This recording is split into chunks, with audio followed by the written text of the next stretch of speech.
Осы ескі мектепке қарағанда қандай, іші қандай, қаншалықты артықшылығы бар? Жалпы мектептің жағдайы бұрынғыға қарағанда жақсы. Жаңаның аты жаңа. Ішінде барлық құрал жабдықтары бар. Интерактив тақта болсын. Балаларға өте жағдай жасалған.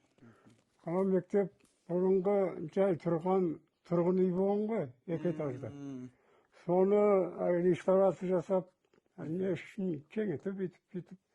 Соны енді жаңадан мектеп салды. Мына мектеп енді типовой жақсы мектеп, балаларға жақсы.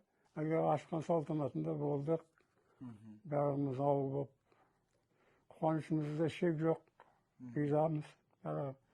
Енді ол жақсылық қой. Қазіргі балалардың оқыған жағдай жасағаны. Мектеп балаларға жақсы болды. Міне осындай мектеп оқығанға барлығы ыңғайлы. Жақсы осындай.